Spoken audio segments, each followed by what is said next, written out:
Welcome everyone to this virtual community meeting for NPA 2023-0023.01. If you haven't done so already, please type your name into the chat box. If you're associated with an organization, if you can provide that as well, I'll use this as a sign-in sheet. Please mute your microphone if you're joining by phone, and please turn off your video if you're participating online to save bandwidth. This meeting is being recorded and will be publicly posted to the publicinput.com/neighborhood plan amendment cases website. If you do not want your image viewed publicly, please turn off your camera. My name is Marie Meredith. I am the plan amendment case manager. Mark Walters will be facilitating the meeting tonight, and Jonathan Tomko is the zoning case manager. As you know, this property is in the Univ.Hills Windsor Park combined neighborhood planning area, and it's in the Windsor Park area of the combined. The agenda tonight, I'll go over basic case information, guidelines for group discussion, how to participate in this process, why is there a plan amendment application, what is a future land use map. After my presentation, Rika will do her presentation, and then we will go into the question and answer part of it. Property address is 6301 Sheridan Avenue.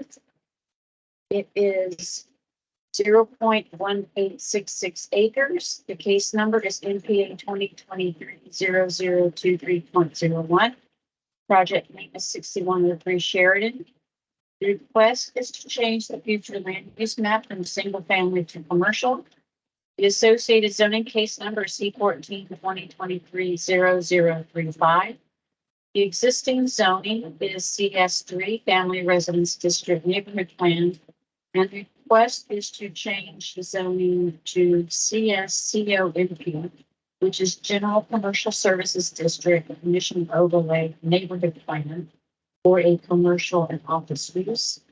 Property owner is Leslie Elliott, and the agent is Rita Keepers from Keepers Land Planning. Guidelines for group discussion. Please feel free to type your questions into the chat at any time during this meeting. After staff and applicants' presentations, if you would like to speak, please raise your hand by clicking on the hand symbol on the menu bar. If we have any telephone participants, will be able to speak during the Q&A session of the meeting, and Mark will call out the last 4 digits of your phone number. Attendees will be muted upon arrival and through the staff and applicant presentations. Then we will open the floor to answer questions in the chat or by attendees raising their hands to speak. Similar questions may be grouped and answered together. Please mute your microphone if you're not speaking for the sake of sound quality. And if you're having connection issues, please turn off your video until called upon to ask your questions. And as usual, we ask you to be respectful to each other during the meeting. How to participate in the process. So as I mentioned, the meeting is being recorded and will be posted to the publicinput.com/neighborhood plan amendment cases website. You can email or call me or Jonathan with any questions that you have. You can provide written comments that'll be added to the staff case reports. The zoning case has already been notified for the August 8th Planning Commission hearing. This plan amendment case has not been notified for August 8th because it won't be ready for Planning Commission action.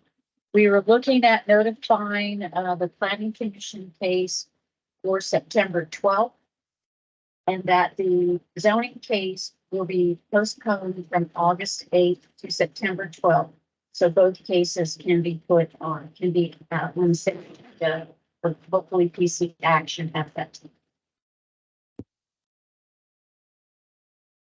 So why is there a neighborhood plan amendment? Neighborhood plans are adopted by City Council as amendments to the Imagine Austin Comprehensive Plan. City Charter requires zoning changes to be consistent with the comprehensive plan, and most neighborhood plan amendments are amendments to a plan's future land use map. And most neighborhood plan amendment cases have an associated zoning application. This map shows in blue the areas that have city council approved neighborhood plans. The plans have vision and goals and text for the planning area, and also a future land use map. And the colors on this future land use map represent broad land uses. For example, in this case, the property, you can see where this black arrow is currently single family and is represented in yellow. And the request is go to commercial, which is red.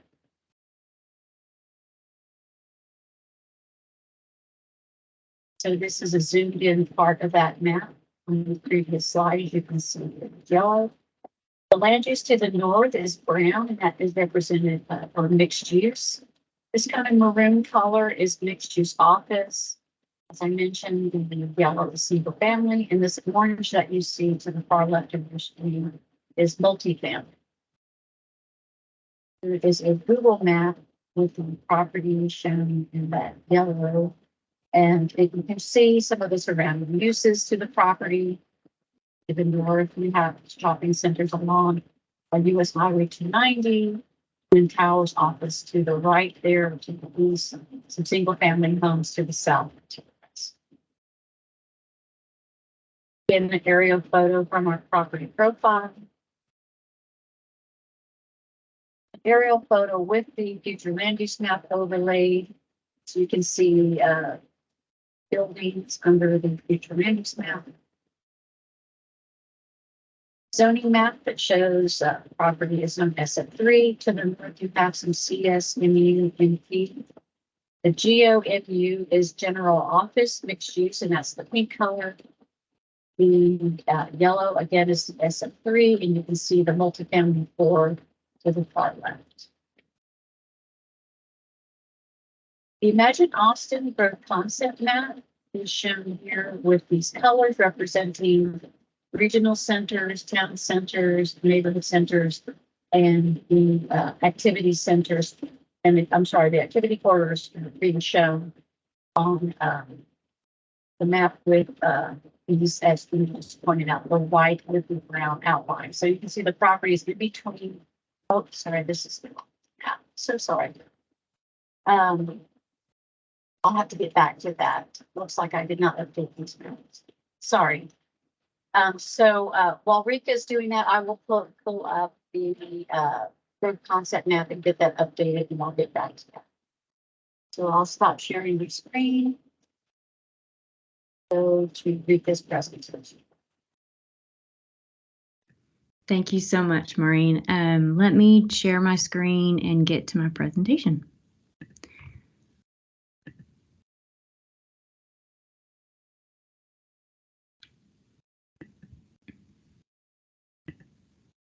Okay, does everybody see the presentation?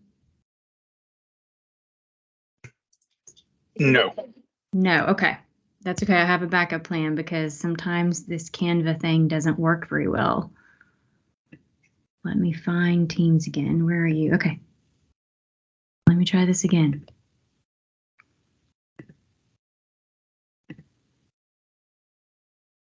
Okay, so this is just a PDF, but that's okay because it gets the point across.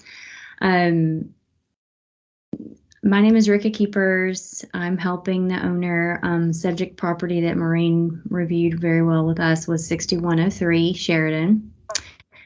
Can everybody see this and can everybody hear me okay? Yes. Okay, just want to make sure. The owner runs a small pool staffing company. And she purchased the property with the intent to rezone and use the home as an office space and go through permitting and do everything properly through the city of Austin. We previously understood from staff that LR was our intent and would be the appropriate zone for office use and would cause us to be in compliant. But what we found out was through the process of this is there is some temporary storage in the back right now, which is something that's really needed for her business. And discussing this with staff, we did find out in order to have that accessory shed in the back to support our business, we would have to obtain CS zoning with conditions. And so that's what we're asking for. We do have a list of the conditions that we think would be best taken out of as a permitted use. It would not be allowed as a permitted use. And we can, I want to just talk about that for a minute and get feedback from all of you. And then also want to know, in addition, your thoughts about this.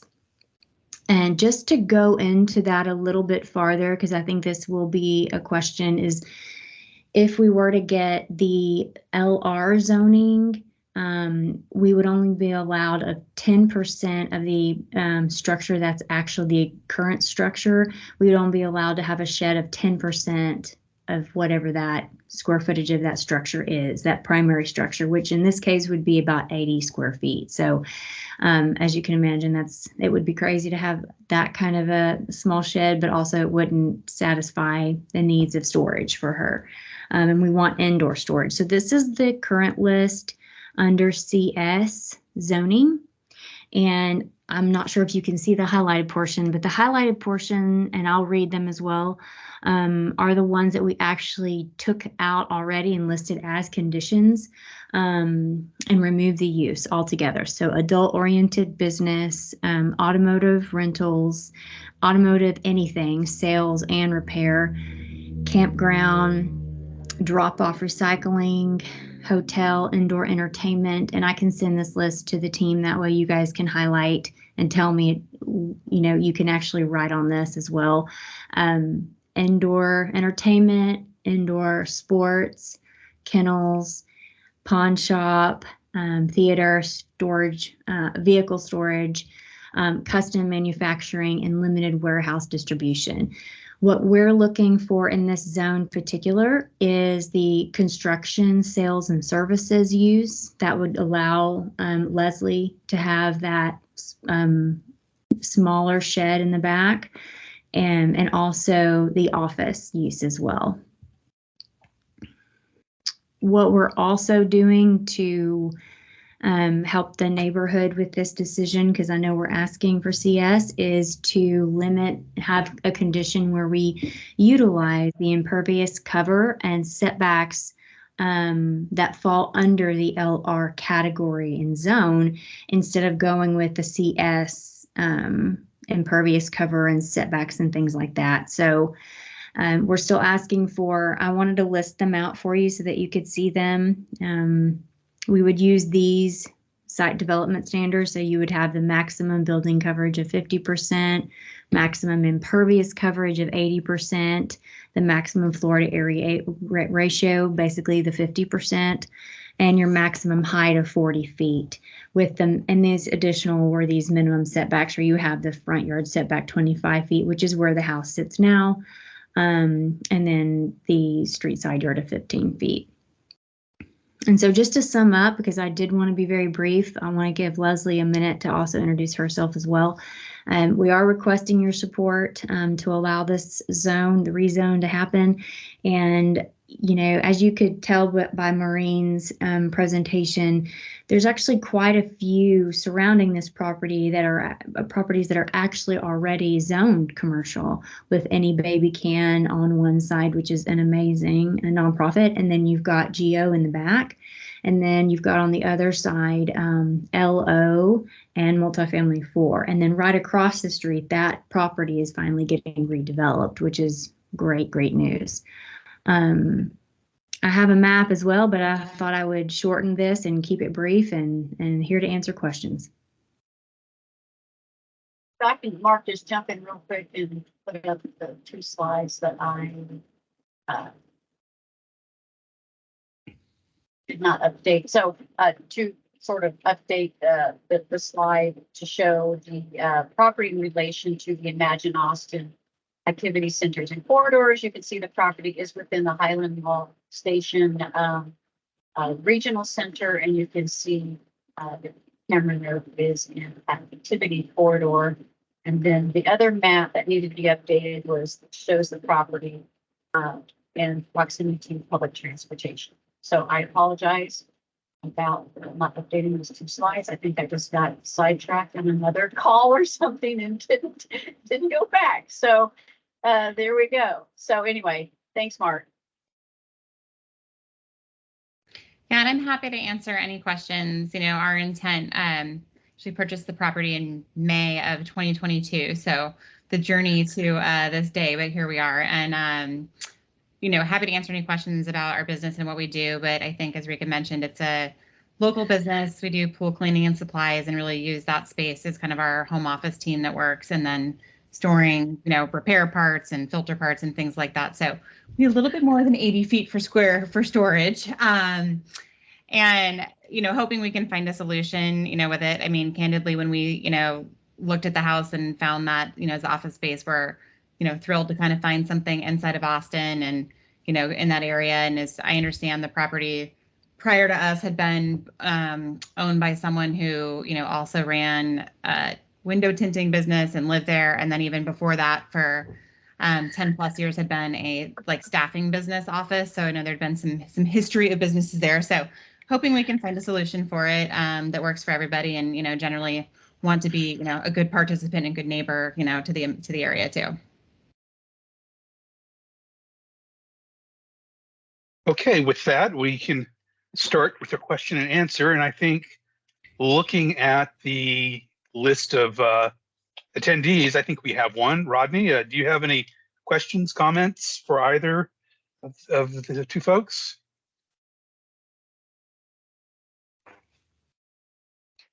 Hello, can you hear me? Yes, we can. Hello, hi Rika. Hello, Leslie. I just had a question just about the current lot size. What is the square footage of a current lot? I'll tell you, hang on 2 seconds, because I have property profile pulled up, and I can just click on it and tell you. I should know, but I don't know off the top of my head. I think it's about 8,000, but I'm not exactly sure what the perfect rounding is. Okay. It is 8,130 square feet. Okay, thank you. Of course. And Leslie, I just had a question about the structure. Do you have any plans in the future to expand the actual structure? Not really. Honestly, it's a great space. When we bought it, because somebody had been using it as an office, they've kind of ripped out the kitchen and everything and opened it up. So it works quite well for us. We have some cosmetic, tidy up things we would like to do on it. But really it works great. And ironically, we are also renting 6101 next door, which had been vacant for over a year as well, for extra office space. So between the two, we are in great shape for indoor space. Just need to think about kind of the parts and supplies storage area. Great, thank you. So, Rodney, any more questions? I mean, since we could hang around and see if anyone else shows up, but if if you have, this is your opportunity. But it sounds like you might have been talking already. So, Maureen, do you want to put up your contact? Go ahead. Yes, I mean that you're exactly right. And I know that it sounds like, I just wanted to verify, it looks like the August 8th hearing will be postponed to September 12th. Yeah, so the zoning case is on the August 8th Planning Commission agenda, and it will be postponed to September 12th. I will move forward with the plan amendment application. I'll meet with my team. We'll make a recommendation. And then we'll coordinate with the zoning team on their recommendation. And then I will notify for September 12th. So assuming everything's ready for September 12th, I'll reach out to the planning contact team as far as the absolute deadline to get your letter of recommendation. So our case reports are due September 5th at 4:30 p.m. So that would be the drop dead deadline if you wanted your letter of recommendation submitted with the staff case report. If we get it after that date and time, we'll submit it to the planning commission as late material, but it won't be in the staff case report. Yeah, I misspoke. There is actually one more person. Jamie, do you have any questions or comments? I apologize no, I for don't. overlooking you. Oh, Okay. that's right. No offense taken. No, I have no questions. Thank you though for asking. Yeah. Okay. Well, we all know what the next steps in the process, and you think everybody here has Maureen and Jonathan's contact information. So with that, I think we can end a little early and get back to our lives a little quicker. So thank you for coming out tonight, Jamie and Rodney. So Thank you so much for being here. And I okay, just let me make sure that you got all the people right. yeah, Okay, you got them all. I'll email you, Rodney, that list of uses and coverages. That way you can critique it if you want. Okay.